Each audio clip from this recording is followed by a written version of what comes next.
kailangan nating malaman kung ano ba ang kahulugan ng panalangin at ano ba ang halaga nito. Papaano ba tayo dapat manalangin? Kanino tayo dapat manalangin? At kailan tayo dapat manalangin? Di ba yan ay magagandang tanong para mai-introduce natin sa ating mga kababayan na may aral si Kristo tungkol sa panalangin. Kaya sinasabi ko kanina na magpaumanhin ang ating mga kababayan sa aking sasabihit babasahin sapagkat naniniwala ako, meron akong mga babasahin at sasabihin galing sa Biblia na makakasakit ng kalooban ng iba, lalo na sa mga kababayan nating Katoliko, kapatid Nangel. Maaaring meron pa rin ibang mga relihiyon na masaktan sa sasabihin kung katotohanan sapagkat ang kanilang ginagawang pananalangin sa Diyos ay mali. Maaaring itanong mo sa akin, bakit mali? Unang-una, kapatid Nangel, halos lahat ng relihiyon nananalangin, tama? Opo, halos lahat po talaga, kapatid na Eli. May nananalangin kay Buddha, tama? Opo, totoo po yun. May nananalangin kay Allah, di ba, kapatid Nangel? Opo, alam naman po ng halos lahat po yan. May nananalangin kay Jehovah. Opo, totoo po yun. May nananalangin kay Krishna, yung mga Bombay. Opo, marami po yung ganon, kapatid na Eli. May nananalangin kay Maria. Palasak po yan, kapatid na Eli. At sa mga apostol. Opo, kung sino-sino pong apostol ang tinatawagan ng iba. May nung nananalangin na nakatakip ang ulo. Gaya ng mga Bombay. Meron silang turban. Opo, totoo po yan. May nananalangin na kabelo. Gaya ng Katoliko, iba-iba kulay. Opo, nakikita naman po namin yan. Meron puti, meron belong kulay ay itim, may kulay red. At kung umiibig yung nananalangin, ang suot na belo ay kulay pink. Ganun po pala yun, ano? Iba kulay. May nananalangin, naka-uniforme ng San Antonio. May mga bulitas na nakalagay sa damit na kulay dilaw. Nakakita ka naman, Dadmel? Opo, kapatid na Eli. Mayroon po talagang ganun. Meron na naman nananalangin na mahaba ang damit na kulay puti. At mahabang-mahaba kung manalangin. Tama? Tama po, pahabaan, patagalan. Buti, basahin natin ang sinasabi ng kasulatan para patunayan natin talagang mayroong ganyan. Sa isang talata ng Lucas 20:46. Mag-ingat kayo sa mga eskriba na ibig magsilakad na may mahahabang damit at iniibig nila ang sila'y pagpugayan sa mga pamilihan at ang mga pangulong upuan sa mga sinagoga at ang mga pangulong dako sa mga pigingan. Na sinasakmal nila ang mga bahay ng mga babaeng bao at sa pagpakunwaring banal ay nanalangin ng mahaba, ang mga ito'y tatanggap ng lalong malaking kahatulan.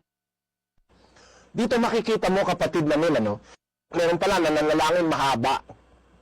Pero mas malaki pala parusa ng Diyos dyan. Nagpapakita lang sa tao na nananalangin mahaba. Nakasuot pa ng damit na mahaba yan sa 46 eh. Basahin mo nga uli yung 46 sa Tagalog, Edmel. Mag-ingat kayo sa mga eskriba na ibig magsilakad na may mahahabang damit at iniibig nila ang sila'y pagpugayan sa mga pamilihan. Meron ka ba nakikitang ganun ngayon na ang damit ay mahahaba? Mayroon po, kapatid na Eli, marami pa rin eh. Oo, tapos, ano ang ginagawa? Nananalangin, mahaba rin, ano? Opo, yung iba pa nga po, mga naka-uniforme po talaga eh. Kung gaano kahaba yung kanilang damit, sayad sa lupa, ganun din kahaba yung panalangin nila, di ba? Opo, nagmamatch po eh. Oo, yun. Yan nananalangin yan eh. Kaya lahat halos ng tao, pagka naniniwalang may Diyos, nananalangin. Ang una nating alamin sa Biblia mula sa mga apostol at sa ating Panginoong Hesukristo, sa kanilang isinulat, ano ba ang kahulugan ng panalangin? Di ba yun ay matalinong kapatid na Mel, tanong, ano ba ang panalangin? What is a prayer? Nano yung panalangin? Sa Bicol? Ano ang pangadyi? Sa Bisaya? Sa Cebuano? Sa Cebuano po, unsa man ang pangadyiun? Ayan. Unsa man ang pangadyeon, nano yung panalangin? What is a prayer? The answer is in the Bible, from the words of Christ written by the apostles, sa Pilipos 4:6, kapatid na Mel, pakibasa mo. Huwag kayong mga balisa sa anumang bagay, kundi sa lahat ng mga bagay sa pamamagitan ng panalangin at daing na may pagpapasalamat ay ipakilala ninyo ang inyong mga kahilingan sa Diyos. Ayan. Ano raw ang panalangin, kapatid namin? Pagpapakilala ng kahilingan natin sa Diyos. Di ba yun ay pagpapakilala natin sa Diyos ng ating mga kahilingan? Tama po, kapatid na Eli, yun po ang sabi. Ulitin natin yung talata. Huwag kayong mga balisa sa anumang bagay, kundi sa lahat ng mga bagay, sa pamamagitan ng panalangin at daing na may pagpapasalamat, ay ipakilala ninyo ang inyong mga kahilingan sa Diyos. So, ang panalangin, paghiling sa Diyos na may kasamang daing at pagpapasalamat. Yun ang definisyon ng Biblia tungkol sa panalangin. Ang kahulugan ng panalangin, pagpapaalam sa Diyos ng iyong kahilingan. Kasama na yung pagpapasalamat mo at daing. Yan ang kahulugan ng panalangin. Tatanungin kita ngayon, Bernel. Opo. Kanino ka mananalangin? Ayon dun sa talata. Ang liwanag po ng sabi, kapatid na Eli, ipakilala ninyo ang inyong mga kahilingan sa Diyos. Kay Maria ba? Hindi po kay Maria, kapatid na Eli. Kay Pedro ba, kapatid na Nel? Ay, hindi po kay Pedro. Ang katunayang hindi kay Pedro at kay Maria, si Pedro at si Maria nananalangin mismo sa Diyos. Basahin natin ang gawa ng mga apostol sa Kapitulo 1, versikulo 14. Ang lahat ng mga ito'y nagsisipanatiling matibay na nagkakaisa sa pananalangin, nakasama ang mga babae at si Maria na ina ni Jesus at pati ng mga kapatid niya. Di pati si Maria nananalangin din kasama ng mga iba pang babae at kasama ng mga 11 apostol, kapatid na Mel. Opo, ang ganda po, kapatid na Eli. Hindi pala si Maria ang dadalanginan, kundi si Maria man nananalangin din po. Ayan, kasi ang dadalanginan, isa lang eh. Sino, kapatid na Mel? Ang Diyos po, kapatid na Eli. Si Buddha ba? Ay, hindi po si Buddha. Si Sinto ba? Hindi rin po si Sinto. Si Baha'u'llah ba? Hindi po si Baha'u'llah. Si Krishna ba? Hindi po si Krishna. Eh, paano yung bilyon-bilyong nananalangin sa kanila? Naiisip mo ba kung anong katangahan yung ginagawa ng mga taong ito? Eh, sukat manalangin ka kay Maria, eh, tao rin yun, hindi naman Diyos yun, kapatid na Mel. Ang panalangin, pagpapakilala mo ng kahilingan mo sa Diyos. Miski nga mga apostol nananalangin din eh. At yun ang ipinapanalangin nila kung ano ba yung kahilingan nila sa Diyos. Pakinggan mo ang pangyayari nung mawala na si Judas dun sa 12. Naghahanap sila ng kapalit. Kailangan nilang malaman kung sino ipapalit nila kay Judas. May 2 kandidato para pwedeng pumalit kay Judas. Ano ang ginawa nila? Basahin natin ang 1:23 ng gawa. Kanilang ibinukod ang dalawa, si Jose na tinatawag na Barsabas, na pinamagatang Husto, at si Matias. At sila'y nagsipanalangin at nagsipagsabi, Ikaw, Panginoon, na nakatataho ng mga puso ng lahat ng mga tao, ay ipakilala mo kung alin sa dalawang ito ang iyong hinirang upang tanggapin ang katungkulan sa ministeryong ito at pagkaapostol na kinahulugan ni Judas, upang siya'y makaparoon sa kanyang sariling kalalagyan. Di ba yan, Daniel, panalangin ng mga apostol, kapatid namin mismo? Opo, mga apostol po mismo ang nananalangin po dito, kapatid na Eli. Kanino sila nananalangin kay Maria? Hindi po kay Maria. Ano ang sabi ng kanilang panalangin? Pakiulit mo nga. Ang sabi po, at sila'y nagsipanalangin at nagsipagsabi, Ikaw, Panginoon, na nakatataho ng mga puso ng lahat ng mga tao, ay ipakilala mo kung alin sa dalawang ito ang iyong hinirang upang tanggapin ang katungkulan sa ministeryong ito at pagka-apostol na kinahulugan ni Judas upang siya'y makaparoon sa kanyang sariling kalalagyan. So kung ano yung kailangan nila nung oras na yun, yun ang sinabi nila sa Diyos, kapatid na Mel. Opo, eksakto po, kapatid na Eli. So yung panalangin, pagsasabi mo sa Diyos, paghiling mo sa Diyos, pagdaing mo ng iyong kailangan. Tama? Tama po. Tatanungin kita, ito ba panalangin ba ito?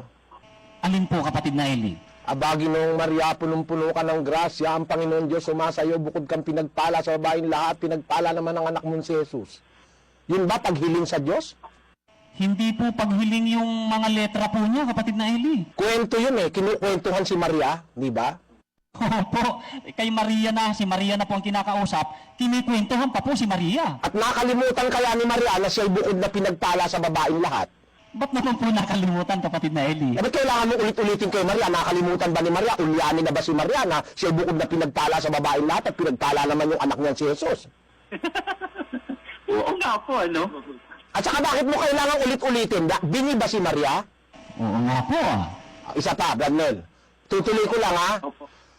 Santa Maria, Ina ng Diyos, panalangin mo kaming makasalanan ngayon at kung kami mamamatay, amen. Tignan mo ha, mag-analyze ka ng talagang ginagawa ng iba. Biro mo si Santa Maria raw, Ina ng Diyos. Opo, yun po ang nakalagay sa panalangin po nila. Talungin nga natin sa Biblia, may ina ba ang Diyos? 92 ng awit. Pakinggan nyo. Bago nalabas ang mga bundok o bago mo nilikha ang lupa at ang sanglibutan, mula nga ng walang pasimula hanggang sa walang hanggan, ikaw ang Diyos. Ina ba ang Diyos, kapatid namin? Wala pong ina ang Diyos, kapatid na Eli. Mula ng walang pasimula hanggang sa walang hanggan, ikaw ang Diyos. Biro mo, yung Diyos pala, walang pasimula. Paano nagkaroon ng ina yun, kapatid namin? Para patunayan natin sa ating mga kababayan, i-type mo sa computer yung phrase na ina ng Diyos. Ipahanap mo sa computer sa buong Biblia kung may mababasa tayo sa Bibliang ina ng Diyos, kapatid namin. Sige. Opo, computer na po ang paghahanapin natin at napakabilis na searcher ng computer, mga magulang. Ina ng Diyos. Ang resulta po mula po sa paghahanap ng computer, no word or phrase found, kapatid na Eli. So walang katotohanan yung pinangangaral ng Katoliko na si Maria ay ina ng Diyos. Si Maria ay ina ni Jesus nung nagkatawang taong anak ng Diyos. Yun ang kanyang ipinanganak, si Jesus. I-type mo nga yung ina ni Jesus, kapatid namin, kung may makikita tayong talata. Opo, sige nga po mga kapatid. Ina ni Jesus. I-type natin. Ang lumitaw po, kapatid na Eli, ay 3 talata sa Biblia ang may nakasulat na ina ni Jesus. Pero yung ina ng Diyos, meron ba nun? Wala pong nakasulat na talata kahit kailan na may nakalagay na ina ng Diyos. Ayon. Kaya yung panalangin ng Katoliko na Santa Maria, ina ng Diyos, sa bagay, kapatid namin, napakalaking insulto eh. Ang alin po ang napakalaking insulto po, kapatid na Eli? Iniinsulto nila si Maria. Bakit naman po pang insulto po kay Maria po yung ganun? Pero pagkatapos mong tawagin siyang ina ng Diyos, di mas mataas pa siya sa Diyos. Di ba? Opo, lalabas po ganun. Pagkatapos utusan mong manalangin mula ngayon hanggang mamatay ka, gawa ka ng gawa ng kasalanan, tapos yung lahat ng kasalanan mo, ipapanalangin ni Maria. Ibo, panalangin mo kami makasalanan ngayon at kung kami mamamatay, biro mo mula ngayon hanggang kamatayan, busy si Maria, panalangin ng panalangin sa mga katarantaduhan mo para patawarin ka ng Diyos. At yung tungkulin mo manalangin, sukat ipinasa mo kay Maria. Hindi ba tayong mga tao dapat manalangin sa Diyos? Ba't mo ipapasa kay Maria at siya papanalanginin mo? Biro mong kalbaryo ginawa mo kay Maria? Sa dain yung puro tarantado ang karamihan? Papanalanginin mo si Maria mula ngayon hanggang kung mamatay ka, di wala nang katigil-tigil ng pananalangin yun, 24 oras ng araw, kapatid namin. Opo nga pala, kapatid na Eli. Alam mo, kapatid na Roland, oo nga, dahil Wala pa. sa dami ng nananalangin, Santa Maria, ina ng Diyos, ipanalangin mo kaming makasalanan mula ngayon hanggang sa aming kamatayan. Ay sa dami nila, kapatid na Roland, anong gagawin ni Santa Maria? Yun na Lalabas, eh. di puro panalangin nilang ng panalangin? Para sa Saka kanila. insulto nga naman kay Maria, sabi nga ni Brad Eli, kung ina ng Diyos talaga, si Maria, Oo. iutusan nating Uutusan na manalangin. manalangin? Mula ngayon hanggang sa kanilang Ginawa mo, biro mo, hindi insulto yan, yung ina ng Diyos, mataas pa sa Diyos, pagkatapos, siya inutusan mong manalangin, lasenggo ka, biro mo, ininsulto mo si Maria, lasenggo ka, ipananalangin ka, wala nang gagawin kundi manalangin ng manalangin dahil sa kalalasing mo. Ewan ko, ano masasabi ko? Kaya yan, mali wala sa Biblia. Kasi hindi naman panalangin yun eh. Ang panalangin, paghiling sa Diyos. Yung abagi noong Maria, pagkukwento kay Maria yun. O, di ba? Kumbaga sa Reventador, God Mel, yung fireworks, Opo. hindi maririnig ng Diyos dahil hindi sisindi eh. Mintis yun. Mintis. Opo. Kaya nasa sa mga kababayan natin, pwede naman silang magalit sa akin eh. Pwede nila akong kagalitan, pero una nilang makakagalitan si Kristo dahil si Kristo may sabi ng sinasabi ko. Hindi po sila dapat magalit, kapatid na Eli. Ano, kapatid na Oo, Roland? dahil ang totoo, yung sinasabi niyo po, yung itinuro talagang tamang panalangin. At ang katunayan, kapatid na Melano, na yung pananalangin ay kagaya nung ginagawa ng Katoliko yung mali. Alam mo, mayroong mga, ang tawag sa English doon, do's and don'ts ng pananalangin. May dapat gawin, may hindi dapat gawin sa pananalangin. Mayroon po bang ganun pala, kapatid na Eli, kung tawagin nga do's and don'ts daw, ano? Ibig sabihin, mayroong Disiplina. utos gawin, mayroon namang hindi mo dapat gawin pagdating po sa pananalangin, kapatid na Eli. Oo. Maraming bagay ito na nilalaman ng doktrinang ito ng pananalangin, kapatid na Mel. Kailangan malaman nating lahat na paano ba ang ano ba ang panalangin? Una, nakita na natin Ang panalangin ay pagpapakilala mo sa Diyos ng iyong kahilingan. Making your request be known to God. So, ang panalangin, paghiling sa Diyos. Paghiling. Halimbawa, kapatid na Mel, bigyan ko halimbawa. Halimbawa, mag-overseas worker ka. Mag-OFW ka.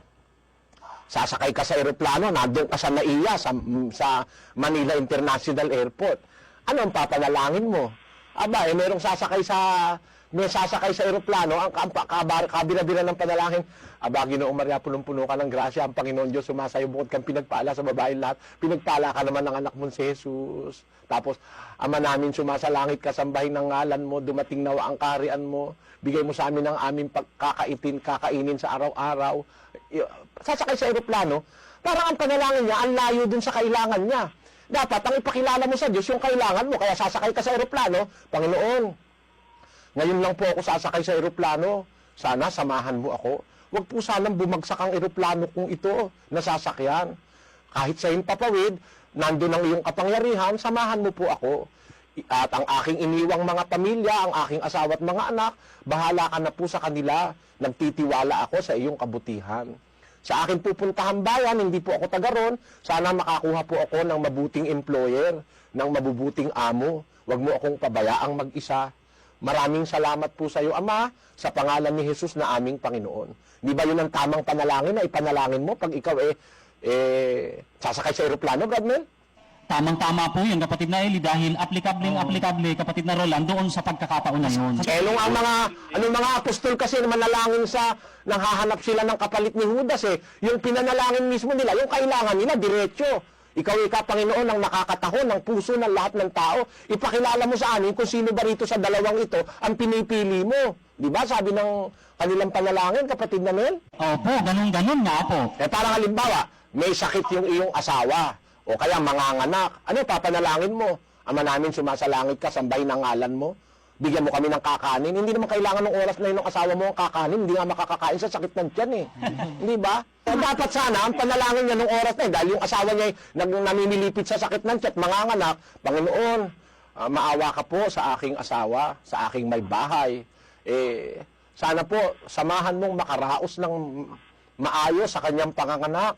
Salamat po sa ibinigay mo sa aming anak. Sana po ang batang ito'y mapalaki namin ng kasang-ayon ng iyong kalooban. Ayon. Iligtas mo po ang aking asawa, gayon din ang aking magiging anak. Maraming salamat po sa iyo sa pangalan ng aming Panginoong Jesus. Di ba yun ang tamang panalangin sa oras ng ang asawa mo'y manganganak, kapatid na Mel? Opo, tamang-tama po. Hindi po yung hihingi ng pagkain. Pero bibirahan mo, manganganak yung asawa mo. Bagay na Maria, punong-puno ka ng grasya. Ang Panginoon Diyos sumasayo, bukod kang pinagpala sa babaeng lahat. Teka muna, babae rin yung asawa mo. Ang hiningin mo, Panginoon, kung paano sana pinagpala mo si Maria, pagpalain mo rin ang asawa ko. Sana ganun. Galing. Yan ang ibig kong ipakita sa ating mga kababayan. Ang panalangin po, per se, sa kanyang definisyon sa Biblia, pagpapakilala mo sa Diyos ng iyong kahilingan sa Kanya. Tatanong tayo ngayon, Bradmel, and I think this is a valid question. Sa pananalangin natin, ano ba yung do's and don'ts? Ibig pong sabihin po ba dyan, kapatid na Eli, yung dapat gawin at yung bawal sa pananalangin? Ganun po ba? Ayan, tama yan. Magbasa tayo, kapatid na Mel, sa isang talata ng banal na kasulatan. Huwag kayong magagalit, mga kababayan, ha? Hindi po ako nang aatake. Nagbabasa lang ako. Pag nagalit kayo sa akin, lalo na yung mga kaaway ko, magalit ka sa Biblia mo. Eto, basahin natin, kapatid na Mel. Sa isang talata ng Isayas, 44:13. Nag-uunat ang anluwagi ng isang pising panukat. Kanyang tinatandaan ng lapis. Kanyang inaanyuan sa pamamagitan ng mga kapam at kanyang tinatandaan ng mga kompas at inaanyuan ng ayon sa anyo ng tao, ayon sa kagandahan ng tao upang tumahan sa bahay. Pumuputol siya sa ganang kanya ng mga sedro at kumukuha ng puno ng roble at ng ensina at pinatitibay sa ganang kanyang sarili ang isa sa gitna ng mga punong kahoy sa gubat. Siya'y nagtatanim ng puno ng abito at yao'y kinakandili ng ulan. Kung magkagayoy ilalaan sa tao upang ipanggatong. At kumukuha siya niyaon at nagpapainit. Oo, kanyang pinaliliyaban yaon at ipinagluluto ng tinapay. Oo, kanyang ginagawang isang Diyos at sinasamba. Ginagawa niyang larawang inanyuan at pinagpapatirapaan. Kanyang iginagatong ang bahagi niyaon sa apoy, ang bahagi niyaon ay ikinakain niya ng karne. Siya'y nag-iihaw ng iihawin at nabubusog. Oo, siya'y nagpapainit at nagsasabi, aha, ako'y naiinitan, aking nakita ang apoy. At ang labis niyaon ay ginagawa niyang Diyos sa makatwid bagay, kanyang larawang inanyuan, kanyang pinagpapatirapaan at sinasamba at dinadalanginan at nagsasabi, iligtas mo ako sapagkat ikaw ay aking Diyos. Biro mo yan? Gumawa siya ng kahoy. Yung kahoy, kinatan, nilagari, pinukpok, tapos binarnisan, pininturahan, nilagyan ng damit, nilagyan ng ilong, nilagyan ng mata. Ang matang kinuha, yung mata ng bangos, inilagay dun sa mata. Pagkatapos yung buhok ng kabayo. Pagkatapos lumuhod dun sa kahoy na yun na ganyang ginawa at sinabi, iligtas mo ako sapagkat ikaw ang aking Diyos. Meron bang gumagawa ng ganyan, Redmel? Ay mayroon po, kapatid na Eli, talaga. Kahoy ba ang binapanalanginan, kapatid na Mel? Opo, kahoy po. Tanungin kita ngayon, sagutin mo ako ng isang maliwanag na kaisipan. Maririnig ka ba ng kahoy?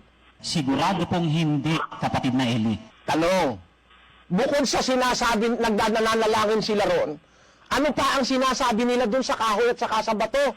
Pakinggan niyo mga kababayan sa Jeremias 2:27. Na nangagsasabi sa kahoy, ikaw ay aking ama. Papa Joseph, sabi dun sa kahoy, Papa Joseph. Oh, ano pa sabi?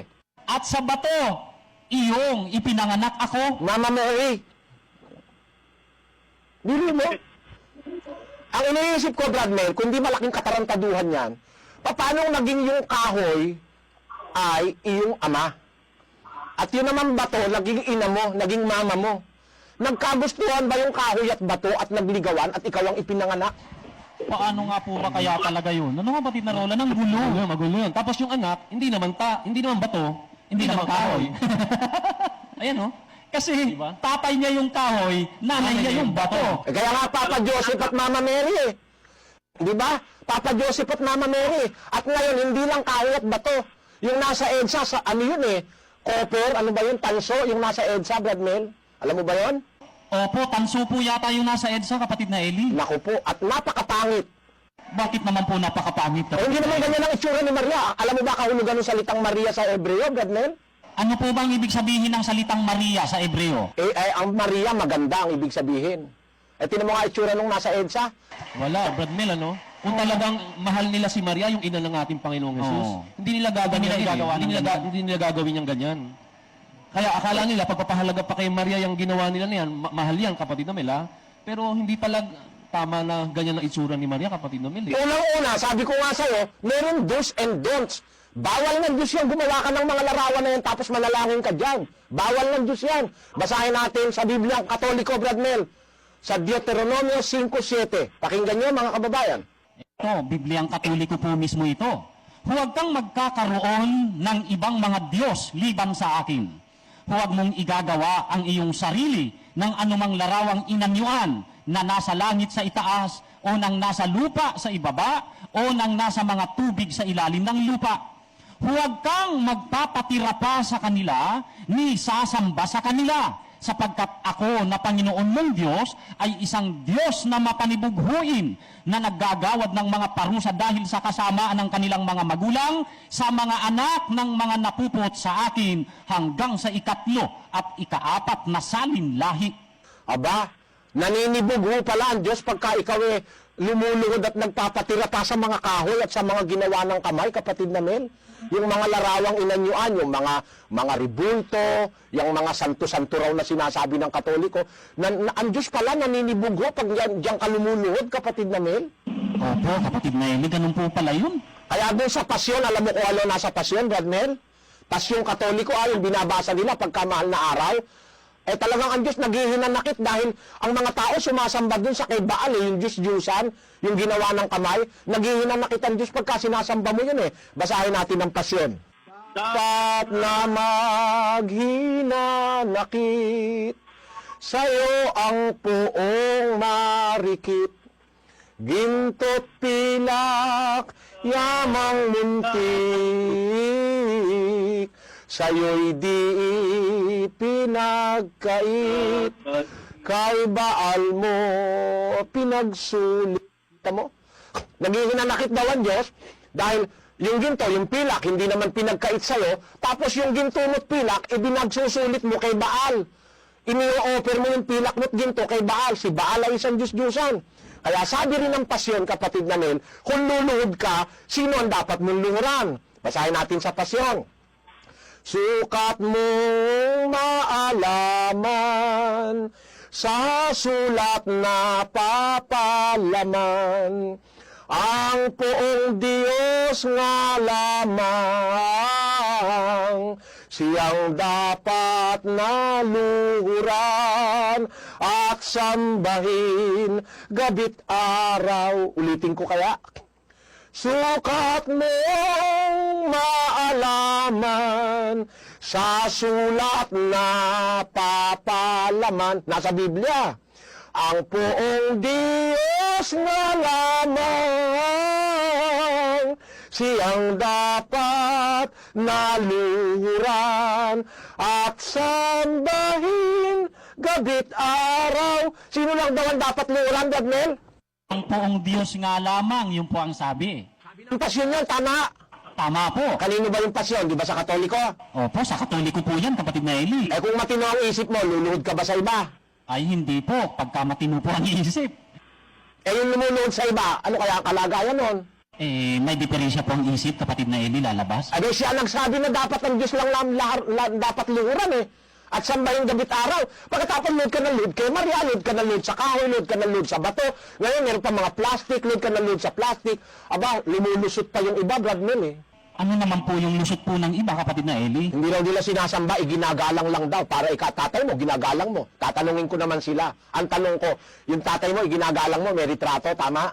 Opo, tama po. Nilumulood ka ba sa retrato ng tatay mo? Ay hindi po. Nilalagyan mo ba ng kandila? Hindi rin po. Nilalagyan mo ng bulaklak yung retrato ng tatay mo? Hindi po. Nananalangin ka ba sa tatay mo? Hindi rin po. O sa mga kapatid, hindi paggalang yung ginagawa mo. Eh ginagalang mo yung tatay mo, di ka naman naglalagay ng kandila, di ka naman lumulod, di ka naman nananalangin sa retrato ng tatay mo. Eh bakit yung retrato ni Maria, sabi mo ginagalang mo, niluluhuran mo? Kasi ginagawa mo na siyang Diyos. Tama, kapatid na Mel? Opo, nagpapalusot na lang po sila nun, kapatid na Kaya yung mga Eli. paring Katoliko, di lalaban ng diskusyon yan eh. Puro palusot ang aral yan eh. Naloloko yung mga tao, walang kamalay-malay yung mga tao. Yun namang mga tao, hindi nagbabasa ng Biblia. Kung ano sabihin ng pare, ganun na lang sila. May Biblia kayo, mga kababayang Katoliko. Kung wala kayo, bibigyan ko kayo, hingi kayo sa akin. Kahit mangutang ako, matutulang kayo ng aral ng Diyos. Kaya nga sa Philippine Bible Society, pinakamarami kong nabiling Biblia, kapatid na Mel eh. Gusto ko na maipamigay ang Biblia, libre, walang bayad, para ang mga kababayang kong niloloko ay ating mahango sa panluloko ng mga dambuhalang mga negosyante ng relihiyon, kapatid na Mel. Amen. Amen.